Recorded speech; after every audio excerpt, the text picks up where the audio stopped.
Hello students, welcome to my channel bloom with botany. Previous lecture में मैंने आपको cell envelope की सारी जानकारी दे दी। साइटोप्लाज्म में क्या क्या होता है वो सब हमने पढ़ लिया। हमने एक प्रोकैरियोटिक सेल के बारे में लगभग सारी चीजें कवर कर ली। अब हमें देखना है कि उस प्रोकैरियोटिक सेल के सरफेस पे क्या पाया जाता है। उस प्रोकैरियोटिक सरफेस पे हमें दो तरह की चीजें मिलती हैं। एक तो सरफेस एक्सटेंशंस मिलते हैं जिनको सरफेस स्ट्रक्चर्स कहते हैं, और दूसरा मिलता है फ्लैजेला। और ये मैंने पहले भी आपको बताया है कि ये फ्लैजेला सब में नहीं होता, ये सिर्फ उनमें पाया जाएगा जो मोटाइल बैक्टीरिया होंगे, और मोटाइल बैक्टीरिया में लोकोमोटरी ऑर्गन की तरह फ्लैजेला मिलेगा। तो उसके स्ट्रक्चर के भी बारे में बात करेंगे। तो चलिए पहले बात कर लेते हैं सरफेस स्ट्रक्चर्स के बारे में। तो ये जो सरफेस स्ट्रक्चर्स हैं इनका कोई रोल मोटिलिटी में नहीं होता। पहली बात कि ये हमारे प्रोकैरियोटिक सेल को मूव करने में हेल्प नहीं करते। दो टाइप्स के होते हैं, पिलाई एंड फिम्ब्री। पिलाई इलोंगेटेड होता है, ट्यूबुलर होता है, और फिम्ब्री स्मॉल ब्रिसल लाइक होते हैं। ब्रिसल समझते हो, जैसे आपके टूथब्रश में ब्रिसल होते हैं, बिल्कुल वैसा ही। ये पिलिन प्रोटीन का बना होता है। ये स्लेंडर ट्यूब्स होती हैं जो हेलिकली अरेंज प्रोटीन्स की बनी होती हैं, और उनका डायमीटर 3 to 10 नैनोमीटर होता है। आपके लिए लास्ट पॉइंट बहुत इंपॉर्टेंट है, उस पर आप ध्यान रखोगे कि ये ट्रू पिलाई आज तक हमें ग्राम नेगेटिव बैक्टीरिया में ही मिले हैं, जैसे कि सेक्स पिलाई। ये मैं जब आपको जेनेटिक रिकॉम्बिनेशन पढ़ाऊंगी तो उसमें हम बात करेंगे अभी आगे आने वाले टॉपिक्स में, कि जैसे सेक्स पिलाई ये जेनेटिक ट्रांसफर में हेल्प करता है during conjugation. Conjugation is a kind of genetic recombination process in bacteria. और ये किसमें हेल्प करता है? ये बैक्टीरिया को किसी चीज से अटैच होने में हेल्प करता है। अगर ये नॉन लिविंग चीज है, जैसे कि किसी रिवर स्ट्रीम में रॉक है, उसमें अटैच होने में हेल्प करेगा, या even with living tissues like host tissues. तो these are the surface structures. और नेक्स्ट हम बात करने जा रहे हैं फ्लैजेला के बारे में, which is the locomotory organ. तो अब हम प्रोकैरियोटिक फ्लैजेला के बारे में बात करने जा रहे हैं। ये प्रोकैरियोटिक फ्लैजेला जो है ये लोकोमोटरी स्ट्रक्चर है प्रोकैरियोट्स का, बैक्टीरियल सेल का। It is a locomotory structure. ये केवल उन्हीं बैक्टीरियल सेल्स में पाया जाएगा जो कि मोटाइल होंगे, उन्हीं में जरूरत है इसकी। तो this is found only in bacterial cells. इस कितना होगा, कहाँ होगा, कैसा होगा, बहुत वेराइटी है उसमें। तो it is in its number, nature and position it varies greatly. लेकिन हर किसी में 3 कंपोनेंट्स होंगे, basal body, hook and filament. अब इसको आप डायग्राम से समझने की कोशिश करिए। मैंने आपको समझाया था कि किसी बैक्टीरियल सेल में एक सेल एनवेलप होती है जिसमें 3 लेयर्स होती हैं, glycocalyx, cell wall and cell membrane. तो ग्लाइकोकैलिक्स किसकी बनी है? आप सब जानते हैं, लिपोपॉलीसैकेराइड की। सेल वॉल पेप्टाइडोग्लाइकेन की। सेल मेम्ब्रेन लिपोप्रोटीनेशियस होती है। अब जो बेसल बॉडी है भाई, अब क्या हो रहा है, ये एक ऐसा स्ट्रक्चर है जो बैक्टीरिया से बाहर की तरफ निकल रहा है। तो उस स्ट्रक्चर को बैक्टीरिया सेल में अच्छे से इंसर्टेड होना चाहिए, अटैच होना चाहिए, वरना क्या होगा, अलग हो जाएगा। तो उसको अटैच होने के लिए जो पार्ट हेल्प करता है that is basal body. Basal body flagella को बैक्टीरियल सेल में अच्छे से अटैच कर देता है। और उसके लिए वो किसका बना होता है? रॉड्स एंड रिंग्स का। अब यहाँ पे देखिए, ये जो सर्कुलर मैंने ड्रॉ की है ये क्या है? रिंग्स। और ये बीच में रेड कलर का जो मैंने ड्रॉ किया है दैट इज है रॉड्स। तो ये जो रॉड और रिंग मिलके जो स्ट्रक्चर बन रहा है दैट इज बेसल बॉडी। और यहाँ 4 रिंग्स होती हैं 2 सेट में।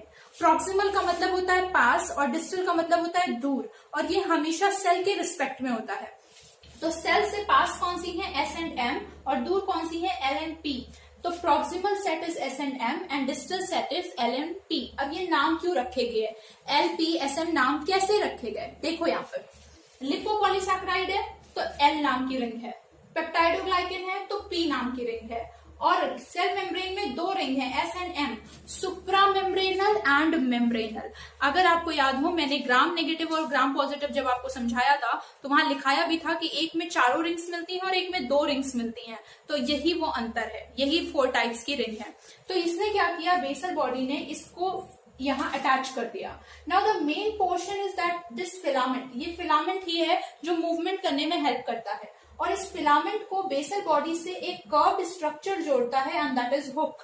तो हुक क्या है? It is a structure that connects basal body and filament. अब आ जाते हैं फिलामेंट के बाद। फिलामेंट के बारे में अगर बात की जाए, दिस फिलामेंट ये लॉन्गेस्ट पोर्शन होता है, ये लॉन्गेस्ट पोर्शन होता है। ये सेल सरफेस से बाहर की तरफ एक्सटेंड होता है। ये ट्यूबुलर होता है, सिलेंड्रिकल होता है, हॉलो होता है, अंदर से ट्यूब जैसा खाली एकदम हॉलो।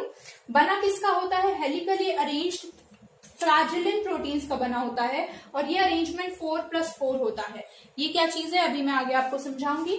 इसके अलावा ये 360 डिग्री रोटेशन करता है, इसका मूवमेंट 360 डिग्री का रोटेशन होता है and it does not require energy, no energy is required for its movement.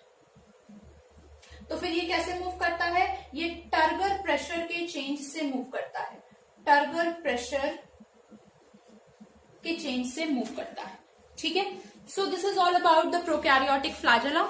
अब कितने टाइप के फ्लैजेला हो सकते हैं, कैसा फ्लैजेलेशन हो सकता है, कैसे उनके नाम होते हैं, ये एक एडिशनल टॉपिक है जो मैं आपको बताने जा रही हूँ एंड ये एनसीईआरटी में बिल्कुल भी नहीं है, ये सिर्फ आपकी नॉलेज के लिए है। ये टर्म्स कहीं कहीं यूज होते हैं तो वो टर्म्स हमें इन फ्यूचर क्लियर रहें, इसके लिए मैं आपको एक अलग से एडिशनल टॉपिक पढ़ाने जा रही हूँ and it does not apply only to prokaryote, it applies to everywhere. फिलहाल हमने प्रोकैरियोटिक सेल की सारी बातों को कवर कर लिया है। मैंने आपको सेल एनवेलप पढ़ा दी, द बाउंड्री ऑफ 3 लेयर्स, फिर हमने साइटोप्लाज्म के सारे कंपोनेंट्स की बात कर ली, that is nucleoid, then plasmid, then ribosomes and inclusion bodies, और फिर हमने सरफेस स्ट्रक्चर्स की भी बात कर ली, पिलाई and fimbria and the locomotory organ that is flagella.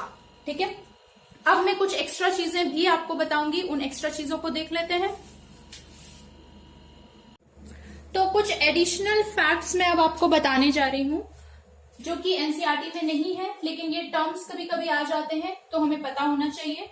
जो फिलामेंट था प्रोकैरियोटिक फ्लैजेला का, वो फिलामेंट हम किसी बैक्टीरिया के फिलामेंट को, फिलामेंट वर्ड तब यूज करते हैं जब उसके ऊपर एक कॉमन कवरिंग होती है। अब यहाँ पर कोई कॉमन कवरिंग नहीं है तो फिलामेंट के लिए करेक्ट वर्ड जो यूज होना चाहिए वो ट्राइकोम होना चाहिए।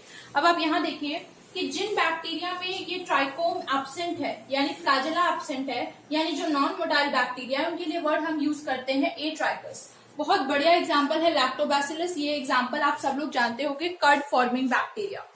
अगर उनमें ट्राइकोम प्रेजेंट है, फ्लैजेला प्रेजेंट है, तो उसको कहते हैं ट्राइकस और उसके इतने टाइप्स होते हैं। सिंगल फ्लैजेला है then it is monotrichous, 2 flagella है ऑपोजिट डायरेक्शन में then it is amphitrichous, bunch of flagella है then it is known as cephalotrichus, bunch of flagella 2 opposite direction में है then it is known as lophotrichus, और पूरी periphery पे flagella है then it is known as peritrichus। तो ये options में कई बार ये टर्म आ जाते हैं और हमें मालूम नहीं होता है, तो दो it is not in your NCERT पर ऑप्शन की भी हमें जानकारी होनी चाहिए, इसलिए मैंने आपको ये चीज यहाँ पर बता दी है। अब इसके आगे मैं आपको और बताने वाली हूँ कि फ्लैजेला किस टाइप के होते हैं और फ्लैजेलेशन के लिए हम क्या क्या टर्म्स यूज करते हैं। तो ये चीज के बाद हम आगे कंटिन्यू करते हैं with types of flagella.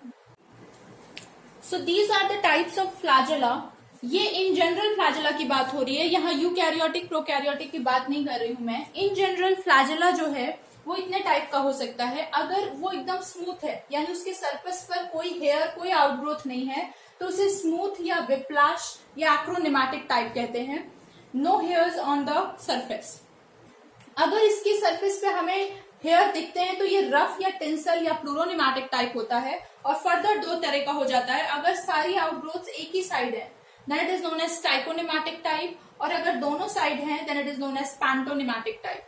Again this is not in your NCERT पर ये टर्म्स यूज होते हैं। जैसे अभी आप आगे पढ़ोगे यूग्लिना में स्टाइकोनेमेटिक फ्लैजेला उन्होंने लिख दिया। अब हमें पता ही नहीं है स्टाइकोनेमेटिक फ्लैजेला क्या होता है, तो अब आपको पता है कि स्टाइकोनेमेटिक फ्लैजेला रफ होता है लेकिन सारे आउटग्रोथ्स एक साइड पर होते हैं। बिल्कुल इसी तरीके से मैं अब आपको बात बताने जा रही हूँ टाइप्स ऑफ फ्लैजेलेशन के बारे में। Again this is in general हम बात करेंगे। अब हम देखेंगे टाइप्स ऑफ फ्लैजेलेशन। तो इन जनरल हम बात कर रहे हैं, यानी प्रोकैरियोट हो या यूकैरियोट हो, अगर किसी सेल में एक से ज्यादा फ्लैजेला है पर सेल, तो फिर उनके साइज के हिसाब से, उनके नेचर मैंने अभी बताया स्मूथ या रफ, और उनकी पोजीशन यानी कहाँ वो इंसर्टेड है, इन तीनों के हिसाब से फ्लैजेलेशन 2 टाइप का हो सकता है। आइसो का मतलब ही होता है सेम, तो आइसोकॉन्ट या isokonty flagellation, similar in all the above features. जैसे ये एग्जांपल मैंने यहाँ पे ड्रॉ किया है, देखिए इसका साइज भी नियरली सेम है, ये दोनों स्मूथ हैं और ये दोनों एपिकली इंसर्टेड है। So they are similar in nature, size and position, isokont. अगर किसी भी चीज में साइज में अलग हो गए, नेचर में अलग हो गए, पोजीशन में अलग हो गए, किसी भी पैरामीटर में अलग हुए, तो फिर ये हेटेरोकॉन्ट कहलाएंगे। मैंने अगेन 3 चीजें आपको ड्रॉ करके दिखाई हैं। ये ब्राउन एल्गी का स्पोर होता है, किडनी या बीन शेप का। आप देखिए एक फ्लैजेला छोटा है, एक बड़ा है, साइज में अंतर, एक स्मूथ है, एक रफ है, नेचर में अंतर, पोजीशन हालांकि सेम है, लेकिन 2 पैरामीटर्स में अलग हो गया तो हेटेरोकॉन्टी। सिमिलरली यहाँ पर देखिए डायनोफ्लैजेलेट्स हैं ये, एक ट्रांसवर्स हॉरिजॉन्टल फ्लैजेला है, एक वर्टिकल फ्लैजेला है, पोजीशन में अलग है। यूग्लिना में देखिए, बहुत ध्यान से देखिएगा, इस पॉइंट पर 2 फ्लैजेला है, एक बहुत छोटा सा स्मूथ और एक बहुत बड़ा सा रफ। मैंने अभी समझाया था स्ट्राइकोनिमैटिक टाइप। तो ये छोटा है, स्मूथ है, ये बड़ा है, रफ है, साइज में भी अलग है, नेचर में भी अलग है, हालांकि पोजीशन सेम है। तो एनी पैरामीटर में अगर ये अलग हो जाएंगे तो हेटेरोकॉन्ट फ्लैजेलेशन। तो ये जो सारे टर्म्स हैं, ये बस हमें टर्म्स की जानकारी होनी चाहिए, ताकि हम कभी क्वेश्चन में ये टर्म्स देखें तो हमें समझ में आए कि किस चीज के बारे में बात हो रही है। ठीक है, तो आज फिलहाल हम यहीं तक बात करेंगे। कोई भी दिक्कत हो, कोई भी डाउट हो, प्लीज मुझे कमेंट सेक्शन में बताइए। और अगर आपको ये वीडियो समझ में आया हो तो इसे प्लीज लाइक करिए, सब्सक्राइब करिए और शेयर करिए। Thank you.